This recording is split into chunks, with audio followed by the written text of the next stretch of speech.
Hello, my name is John Bryant, and I am an interviewer for the Veterans History Project. We are at the main library in Cincinnati, and the date is August 20th, 2014. Today we're speaking with Curt Bubel, who is a World War II veteran.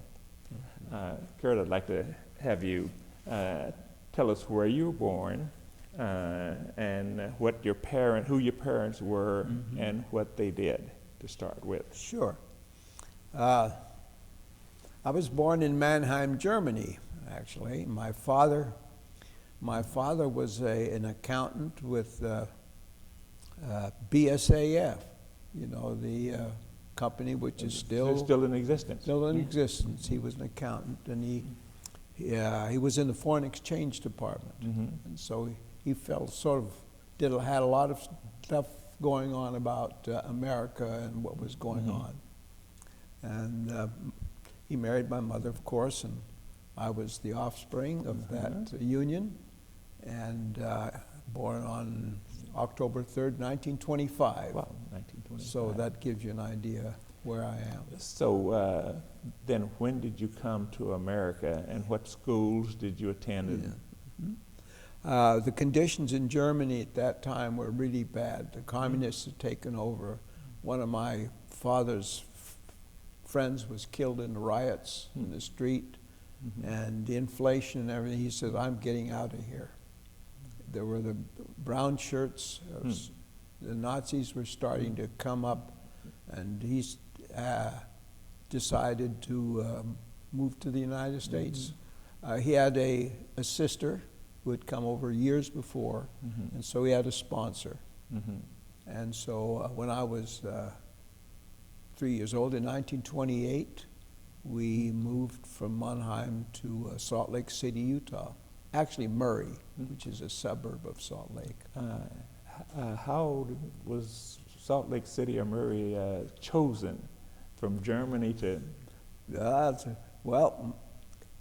My father's sister, my aunt, she was 10 years older than he, and the Mormons got a hold of her and converted her to the church way back in 1890 or something like that. And she went over, and she was working on him to come over. Okay, and so he got a leave of absence for a year from his company. He could always go back, and there was a quota on Germans in those days, 22,000 a year. And so he put himself up as he was going to work for her in the floral business. So he said he's a farmer or a florist, right? He didn't know a petunia from a but anyway, it worked. He worked. He had little farm experience, actually, as a little kid, worked on a farm, so he knew something about it. And so he joined my aunt, and we moved to Salt Lake. So at about the time that Pearl Harbor was bombed, how old would you have been? Let's see, that was 40, I was about 16, about 15. I remember I was in a movie in Salt Lake City. They stopped the movie, put on a slide on the screen saying, "All foreign nationals are immediately to go home to their homes." They were mainly talking about Japanese or anybody, you know.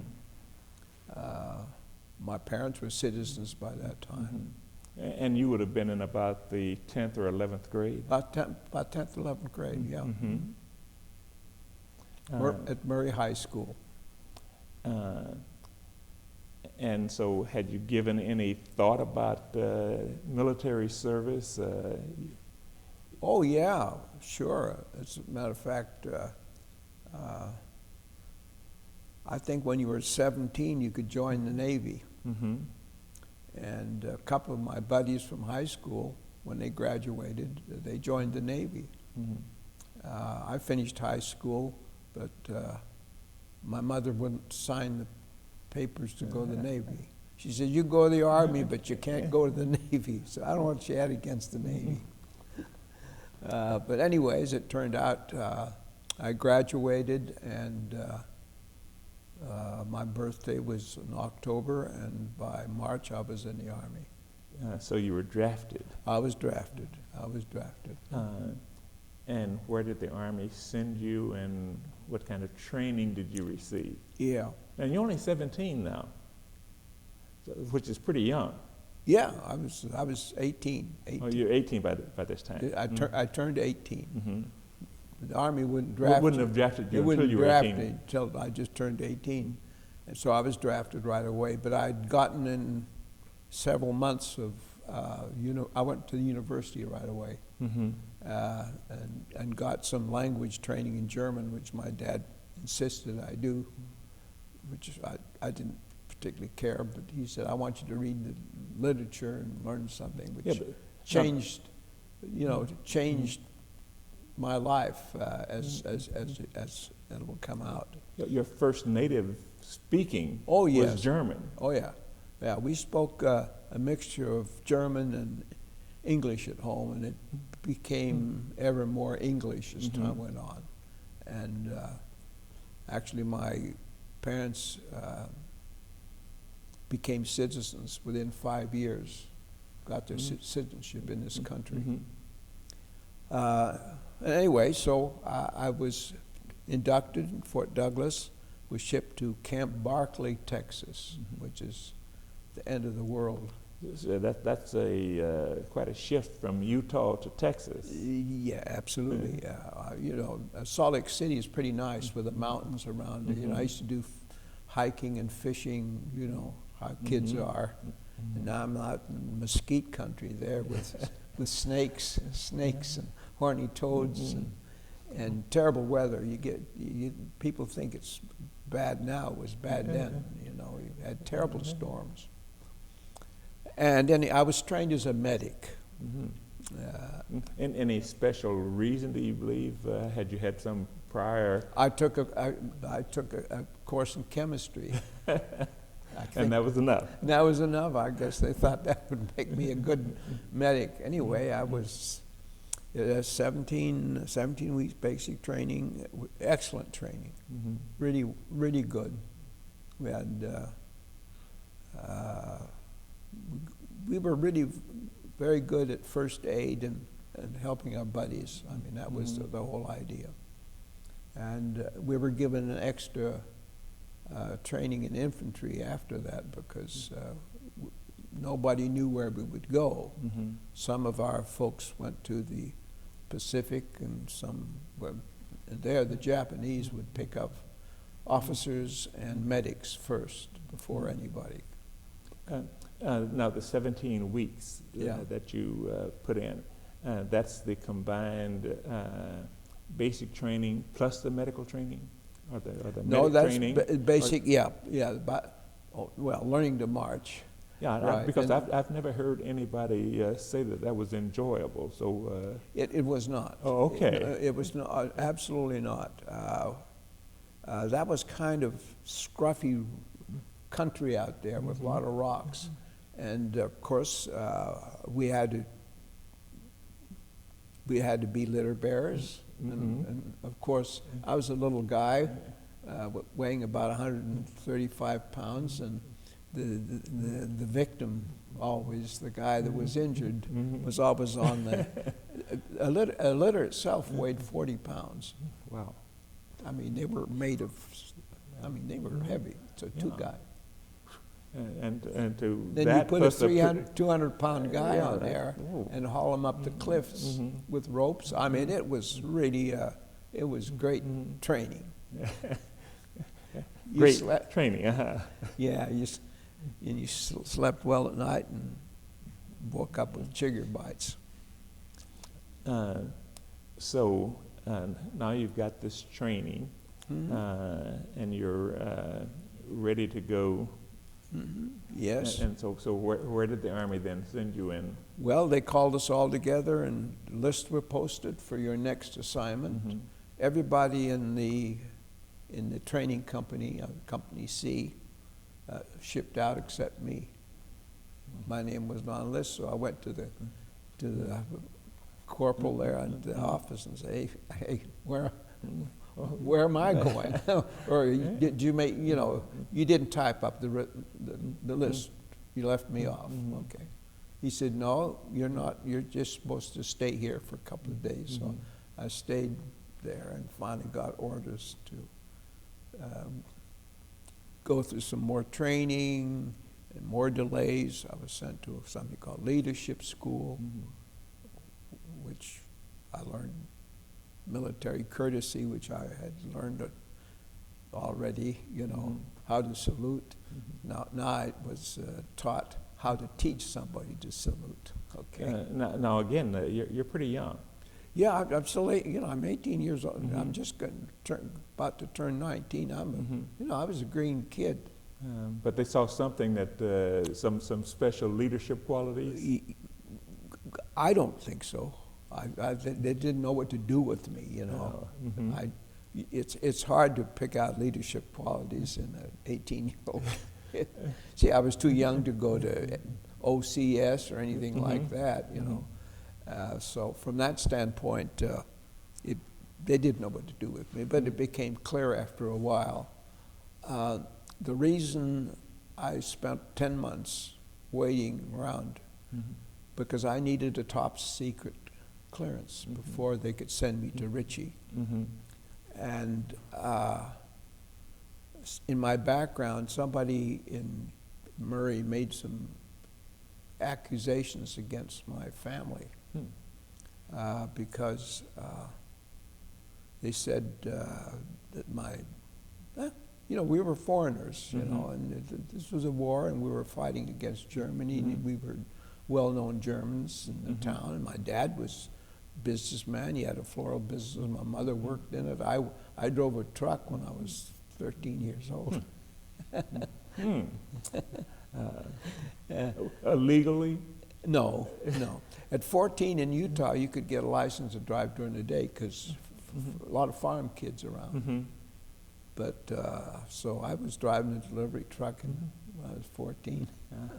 So we were well known, but somebody made some remarks that we were sort of sub rosa Nazis, which was not true at all.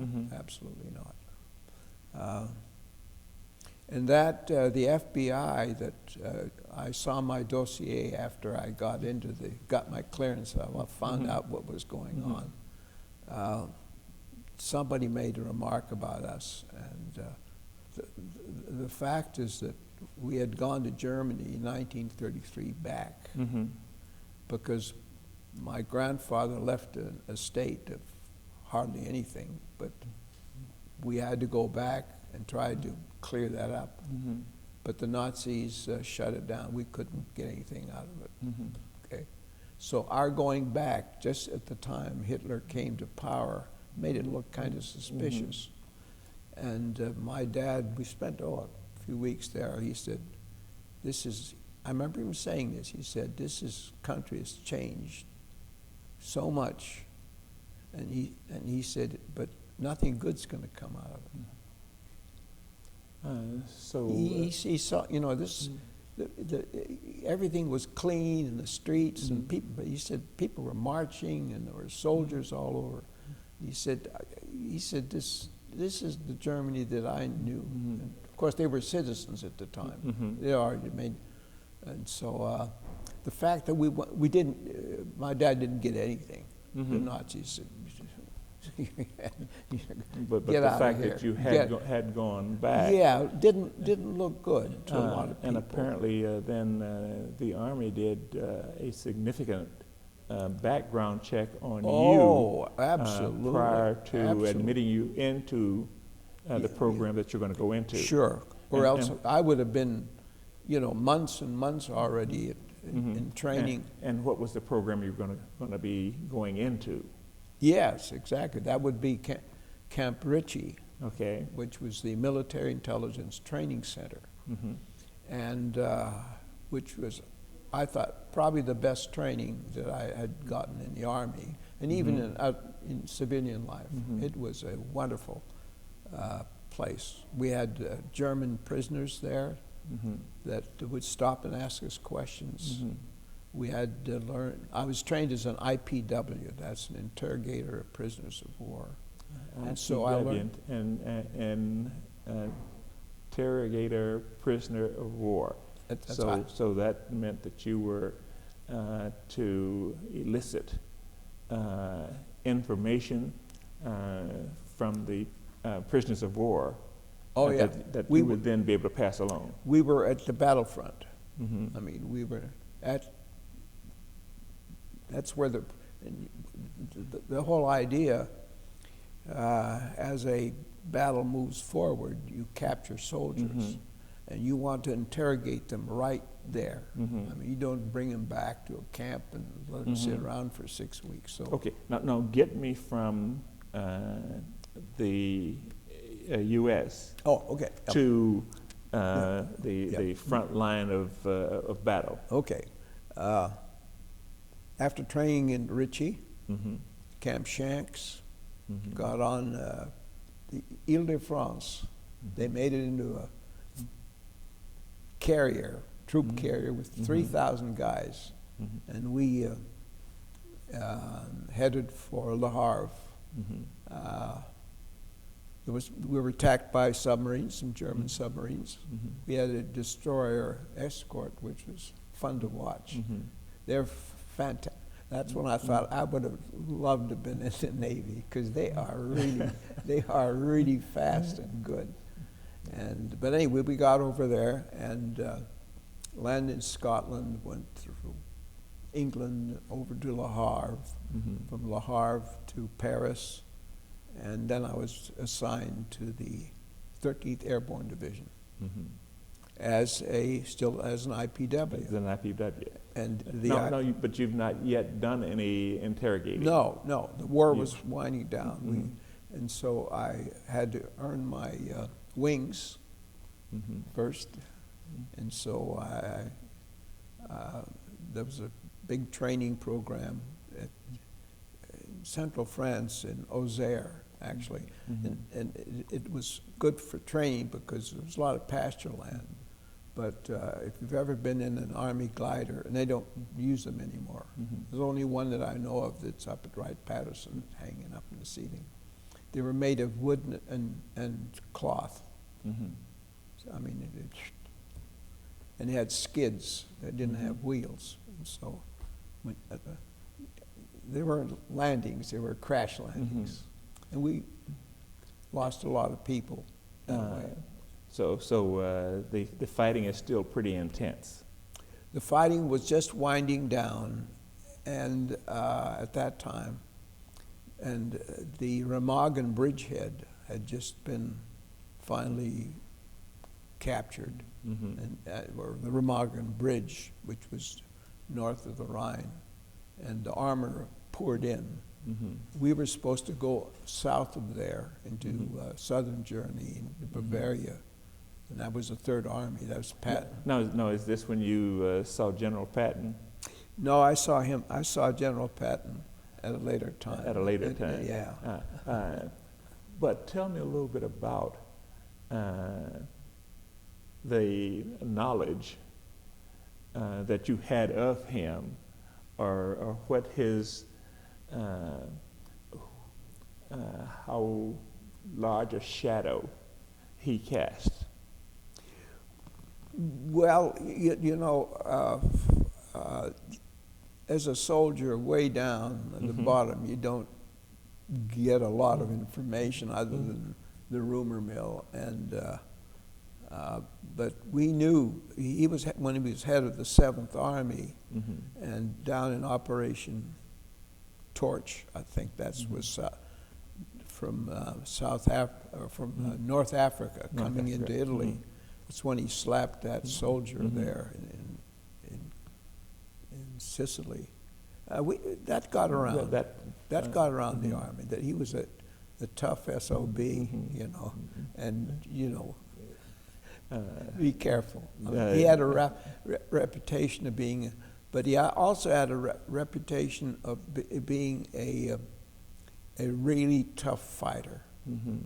I I mean, this guy wanted to win the war. And I remember when just about the time he was ready to go to Vienna, and he went to Vienna. And everybody in the Third Army was wondering, where is he going? When is he going to stop? You know, that was to get those white horses. You know, he was a cavalryman. I mean, he wore boots and breeches, you know, and pearl handle, the whole works. I mean, he was a cowboy, and he brought those horses back, and everybody was wondering what the heck. He was a horseman, a cavalryman. Take me back to the bridge and the importance of the bridge. That really was a turning point after the Bulge, after the last offense that the Germans, they breached our line, but we cut them off in circle. You know, the story of, let's see, that was the 82nd Airborne.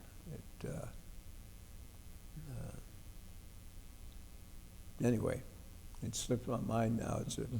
Anyway, after that was cleaned up, the big push into Germany, the British forces were in the north. That was Montgomery, and we were sort of south of there. And the big push was to get into the heartland of Germany, and so there was a lot of intelligence gathering. For example, I was trained not only as an IPW, but as an MI, which is Military Intelligence Interpretation. And we were also trained in photo intelligence. So this was all part of my background because we had to know what was going on in the other sectors of the intelligence. And when the 13 was ready to go across the Rhine, they did a lot of low-flying pictures of where we were supposed to land. So we had some idea. So we studied all that stuff for a couple of weeks. And then, of course, the whole thing broke up. And we spent the rest of the summer in training to go to Japan, but they pulled me out and sent me, because of my language skill, I couldn't speak Japanese. And so they sent me to Germany, and I was assigned to the war crime trial, the document section. And there were two of us in a team, and we traveled all over southern Germany, interviewed, we looked at Army installations, records, scientific installations, gathering. We got tons of stuff, paper, you know, that might be of importance, you know. It was an interesting part. It was hard work.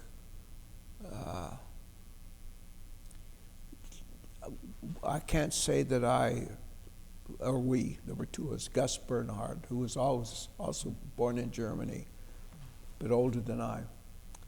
We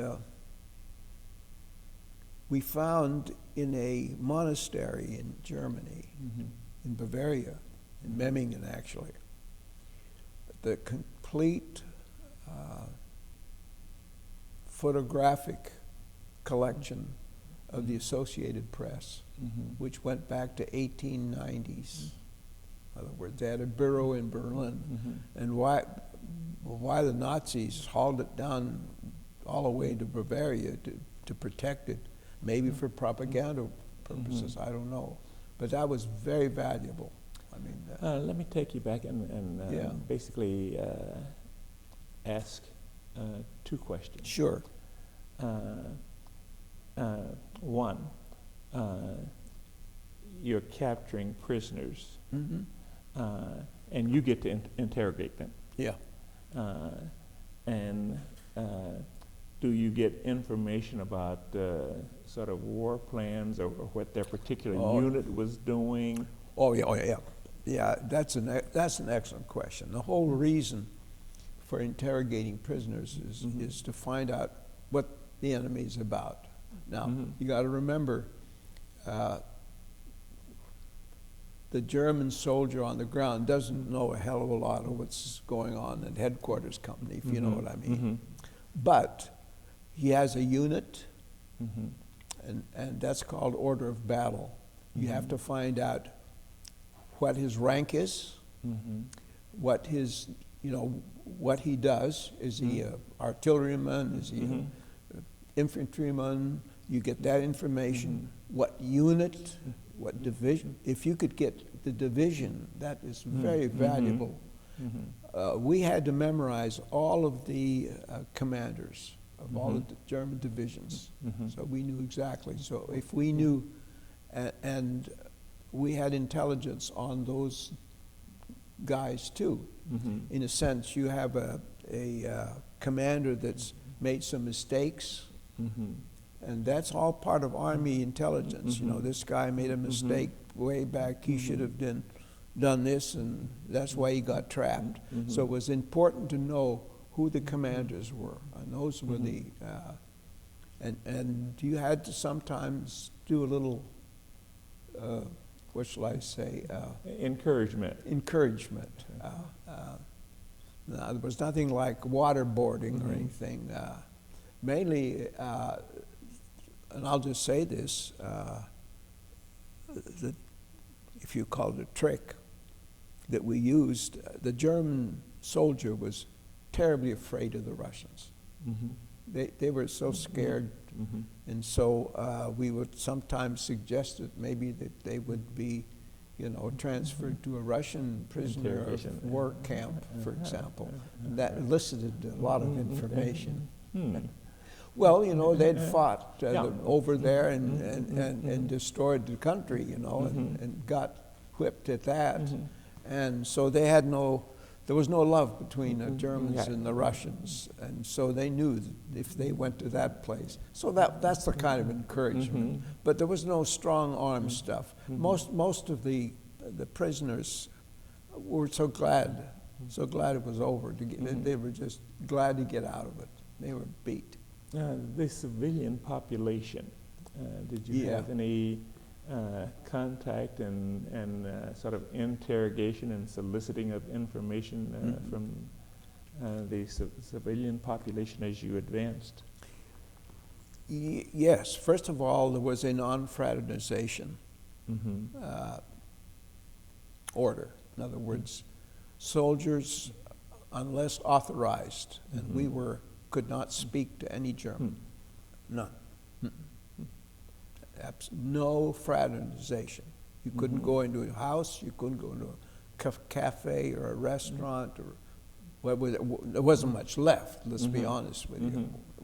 It pretty much, but in small towns, little villages, for example, there would be a Bierstube or something like you couldn't, that was off limits. Okay. Well, as armies usually are, it breaks down.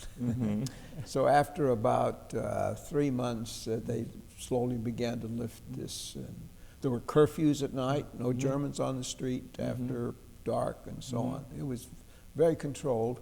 And there were a lot of people we had to deal with that were foreign workers.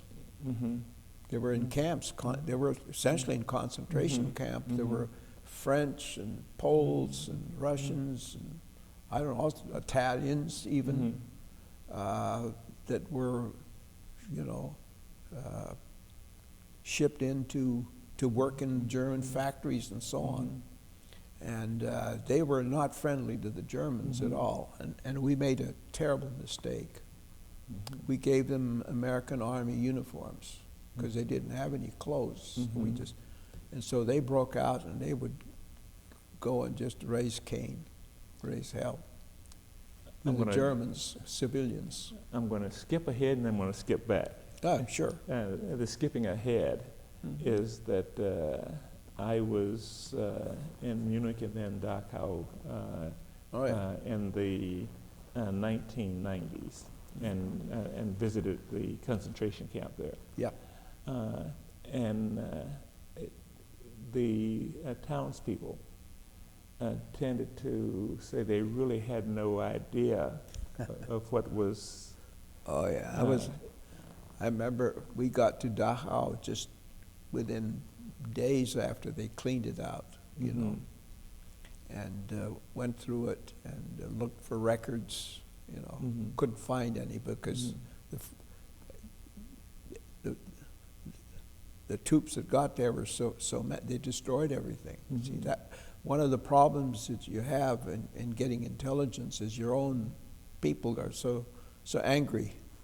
I won't use the army slang at the Germans and everybody else. They destroyed a lot of stuff that would have been exceedingly valuable, and so Dachau was still smelled.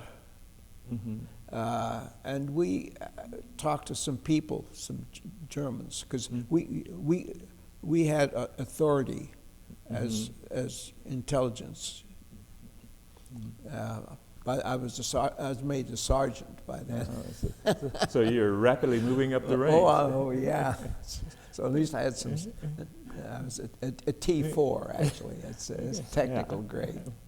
So I had something, you know. I wasn't just a private.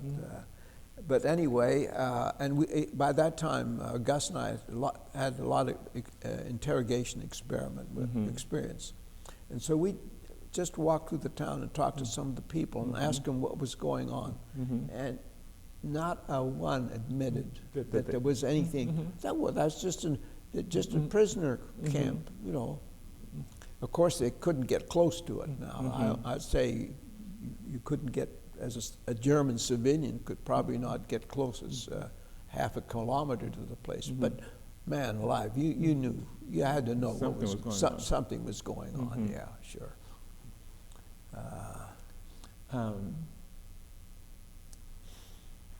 Now, the bomb is dropped in Japan. Yeah. And that sort of signals the end. The end. But there is now the question of how to hold persons accountable, and that's part of what you're doing now. Yeah. We were, as I mentioned, we were assigned to the enemy documents section of the war crime trial that was set up. And so our mission was to get all documents, military and civilian and political, which could be used at the trial. And we went through Bavaria town by town. Wherever there was a military installation, we would go in and first of all, the MPs would probably be there, would be, so we had to talk to those guys and go through, make sure that all this stuff was secured. As I mentioned, this the photographic, I don't know, it must have been 5 or 6 6x6 truckloads of thousands of pictures, for example. We had to get things like that. And even that became interesting because there were pictures that were part of that collection that turned out were taken all during Hitler's time, and the propaganda and all of the personalities at the world, at the crime. There were all pictures of them there. So, but taken, you know, by photographers. I don't know whether they were German or freelance, or anyway, it was the AP collection. So part of that became, I assume, became part of the trial. Trial itself. Yeah. How would you ferret out sort of information from that could tie back to particular individuals in the German hierarchy? Yeah. One of our assignments That's a good question. One of our assignments was to find out what happened. What the hell? What the hell happened to Martin Bormann? Mm-hmm. Now, Martin Bormann was the, I guess, the putative next Hitler. I mean, he was the number 3 man, you know, after Goering, but anointed by Hitler to be the head of the, whenever he's gone. He was last seen by a tank in Berlin when the Russians were coming in. And one of our anti-tank guns picked off that tank, and Bormann was supposed to be there. The tank was on fire, and he was coming out and blown to smithereens. Now, that was never substantiated, you know, because by the time they got there, they couldn't identify anyone. And so now, is he dead or isn't he dead? And then there were rumors that he was seen in Bavaria, and we were sent to a little town in Bavaria, to a little hotel, presumably where he was hiding out. So we went to this little village and by a little lake, and it was very nice. Scared the heck out of the hotel owner. Got all his records, you know. People signed in, and it was interesting. It was full of generals, and that must have been a hot place, is all I can say, because all the generals were there and their girlfriends and everything, but no Martin Bormann. But we shook up the guy that ran the hotel if he didn't come clean, you know. And we talked to the servants that had been there during the war and got interrogated everybody else in the town that would have known. Of course, we came up 0. And then it was later speculated he was in South America, but that was never substantiated. So probably he was taken out at the tank. Yeah. No, essentially, you had sort of an indeterminate length of time. Yeah. You were sort of in for the duration of the war. Yes. But the war is now winding down. Yeah, and that's when we worked in Germany for the Wehrkraut. I did spend 3 days at the trial. So you were actually at the trial? I actually was a observer of the trial. That was sort of a perk for all the work we did. So we got a pass, went to Nuremberg, sat there, and I'll never forget it. For all the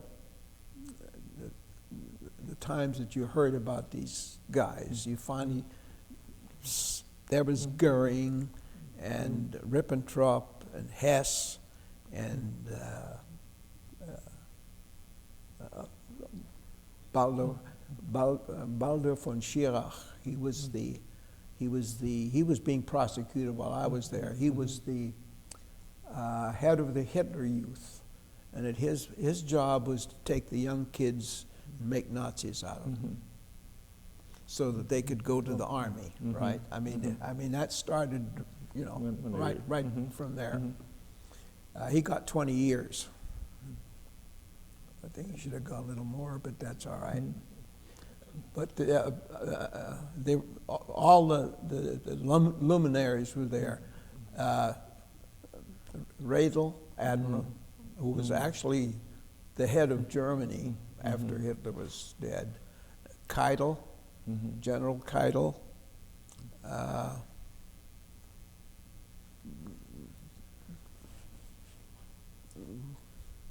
Well, no, whatever. No, yeah. No, your roots are in Germany. My roots. You had some relatives. Yes. Who were still in Germany, Oh, yes. and some who were in the German army. In the Wehrmacht. Yes. That was a little worrisome to me because I didn't know how I would be received if I ran into. First of all, I didn't know whether they were still alive. Right? But I did go to Mannheim, and I found a distant cousin there, and then I ran into, in Heidelberg, I ran into not by accident, by doing some investigating and some correspondence that I had known about. My aunt, my mother's sister, was still alive. She was an elderly woman. She was dying of cancer of the stomach, but her other sister, who had died in the bombings, her son had just walked from Russia. He walked from Stalingrad to Heidelberg. Okay, no tram. That's a long hike. Took him 6 weeks. Took him 6 weeks. He was a little hostile, to say the least. We were not on friendly terms at all. Was that ever reconciled, or? Well, after a while, grudgingly, yeah. And actually, what maybe turned it, he finally asked me. He was using some old German razor blades. I said, could you get me? I got him some PX razor blades. After that, we wound up. And interestingly enough, we didn't spend a lot of time together. It just wasn't right, you know.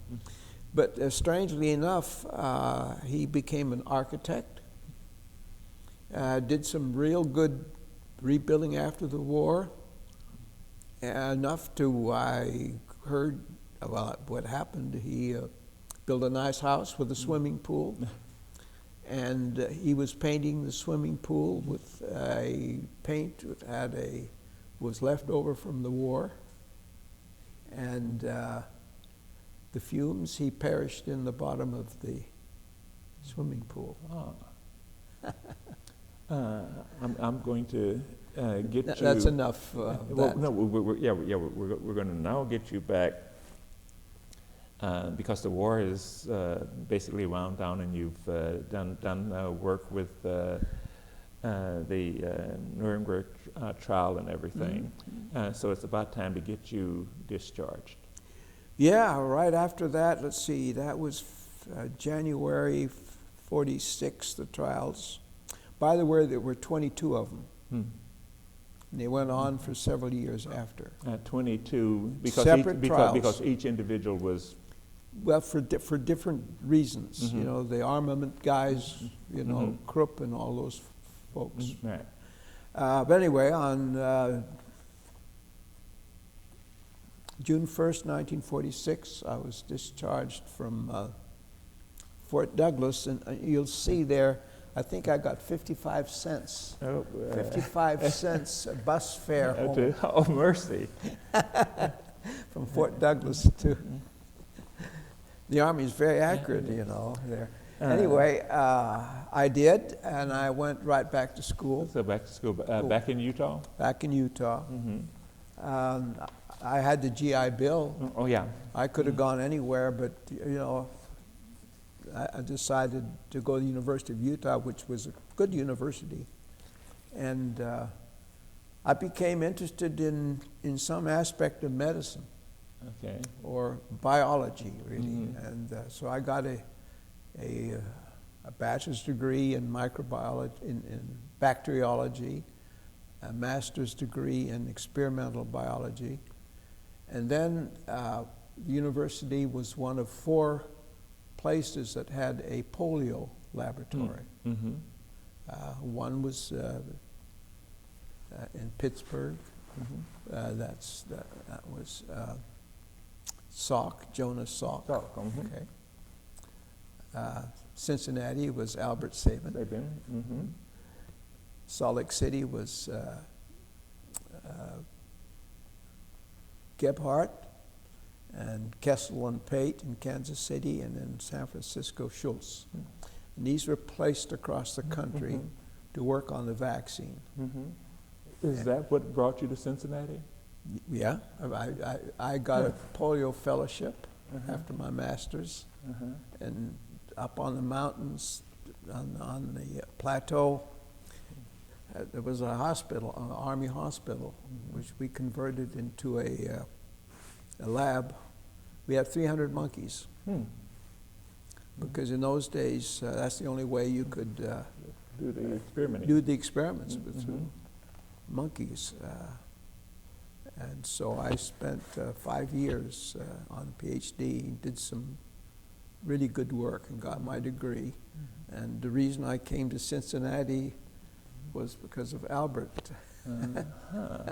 He had come through several times, you know, he'd visit labs and back and forth, the bosses would talk and so on. So I had, yes, Dr. Sabin. And so he, and anyway, and so I didn't plan on staying here. I didn't work with him or for him. He was at the Children's Hospital and I was at the medical school. So I came as an assistant professor of microbiology, and I spent the next 40 years. Yeah, and I am now professor emeritus. At the medical school? At the medical school, yes. Here? I taught second and third year medical students, medical microbiology, and my research specialty was in viruses, because I came out of the polio stables, so to say. So I did polio work and then moved into other viruses. Now, this was prior to the time that the university became a part of the state system. Oh yeah, there was the University of Cincinnati. Oh, absolutely, absolutely. And we were a streetcar campus, as they called us. And I think it was 1977 when we became a state university. Right. Yeah, right. 1977, about right. Yeah. It became a fully state. Fully state. We were state state assisted and all that. State assisted, whatever that meant. You know, at the medical school, we didn't really know what's going on the campus. Well, you all were a world unto yourself anyway. Well, yeah, sure. We had what was then General Hospital. That's right. Yeah, which was the first teaching hospital in the United States. Oh, really? I didn't know that. The charter goes back to 1844. Yeah, I absolutely did not know that. I knew that you had the General And Hospital. the medical school was the sixth oldest in the United States. The first on the side of the Alleghenies. And the medical school fathered the university. When the university says 1813, that's the medical school. Let's see. What about your family? My family. Okay. I have a lovely wife. We have been married 57 years. While I was a graduate student chasing monkeys, she was a young secretary in the department office, right? And so you were not just chasing monkeys? No. That's she's Marilyn, but it's called Sammy. We got married right after I graduated. She graduated with a bachelor's degree, and I got my PhD. And moved right to Cincinnati in 1958. And we have 2 children, a boy and a girl. And my son got a degree in hospital management, but hated it. And he wanted to be a chef. He didn't want to run kitchens. He wanted, and so he graduated from the Culinary Institute in Phoenix, Arizona. And so he's a chef. So he used to cook at all the family gatherings? Oh, yeah. And the trouble is when he comes to cook, he doesn't have all the spices and all the things in our kitchen that he has, you know. No, he's a very good chef. He was trained in the French tradition, and so he can make a roux and he can do great things. Our daughter, Heidi, she was born first. She had artistic talent. She was right from a little kid, and she graduated. She went to DAA here in industrial design and hated it.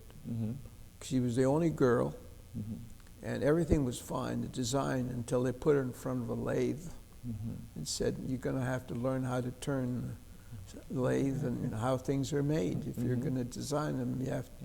And that frightened her to death. So she left and went to the University of, not the university, to the Chicago Art Institute and graduated there in design, in graphic design.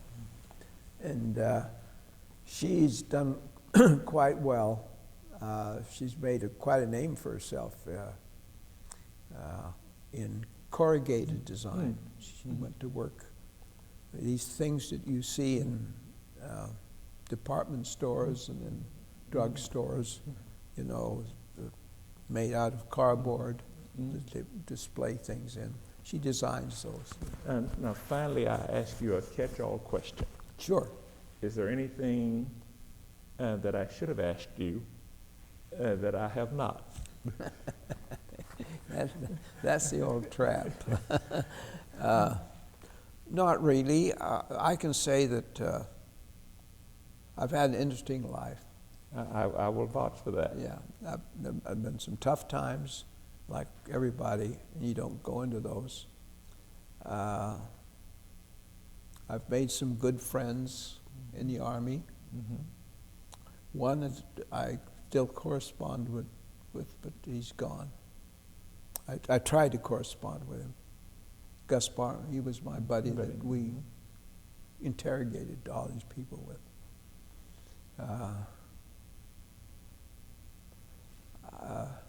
I loved teaching, and I loved research. I mean, for me, it was 24/7. I mean, I had experiments going on with critical experiments. I'd sleep up there because you had to take a sample every hour for 24 hours. You know, you couldn't ask your graduate students to do that all the time. The boss once in a while had to do some work. So, and finally, I will give our director and producer and cameraman, is there any question that you would like to have asked that we did not cover? You know, I did have one, I can't remember what. When you would interrogate these soldiers, were you out in the field? Where would you take them? Where were you physically at? Were you sitting? Wherever you got them.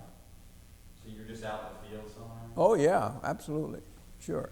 Did you have a big guy standing behind him, or they could feel Well, crowded in? let's be clear. I was never in the front. I never got that far, right? Most of the interrogation, I was trained to do that.